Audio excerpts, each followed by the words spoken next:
నమస్తే అండి. ఈరోజైతే మరి కాల్చిన వంకాయలతో పచ్చడి ఇలా చేశాను. ఈ పచ్చడి మనకి టిఫిన్లోకి బాగుంటుంది, రైస్లోకి బాగుంటుంది. ఎలా చేశాను అనుకుంటున్నారా? 5 నిమిషాలు వీడియో తీశాను. అవసరం అనుకుంటే చూసేయండి, మీరు కూడా ఇలా చేసేసుకుందరు. కానీ ఈ పచ్చడిలో కొంచెం కారంగా ఉంటే చాలా బాగుంటుంది. పూర్వం ఎలా చేసేవారో అలానే చేశానండి. తెలిసి తెలంగాణలో పెళ్ళయ్యి ఒక పల్లెటూరుకి కోడలుగా వచ్చాను. అక్కడ అందరూ కూరగాయల వ్యాపారం. పెద్ద వంకాయలు ఉన్నప్పుడల్లా పొయ్యిలో కాల్చేసిన వంకాయలు కొంచెం శనగపప్పు, మినపప్పు, వెల్లుల్లిపాయ, పచ్చిమిర్చి, అలాగే జీలకర్ర వేయించేసి కాస్త ఉప్పేసి మరి రుబ్బుతూ కాస్త చింతపండు రసం వేసి అది బాగా నలిగాక ఈ కాల్చిన వంకాయలు ఒలుసుకుని పక్కన పెట్టుకుని అది కూడా వేసుకుని ఇలా చేసుకునేవారండి. ఎంత బాగుంటుందోనండి రుచి. మా ఇంటికాడ ఎప్పుడు ఇలా చేసేవారు కాదు, నాకు తెలీదు.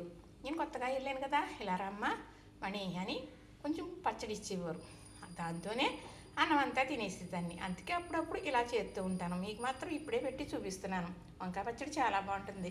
రైస్కి, టిఫిన్కి సూపరు. మరి అప్పుడు అన్నంలోకి చేసుకునేవారండి. చాలా బాగుండేది. రుబ్బుతుంటే సువాసన వచ్చేసేది. ఎల్లు నుంచుంటే కంత పచ్చడి ఇచ్చేవారు. మాట్లాడుతూలేండి పచ్చడి కోసం కాదు. చూసారా, నచ్చిందా? మరి చేసుకుంటారా? మరి చేసే విధానం ఎలా చేసాను అనుకుంటే పెద్ద వీడియో చూసేయండి. చక్కగా మీరు కూడా చేసేసుకుందరు కానీ రైస్లోకి, టిఫిన్లోకి చేసుకుందరు కానీ. సరే, నా లైక్ చేయండి, షేర్ చేయండి, సబ్స్క్రైబ్ కూడా చేసేయండి.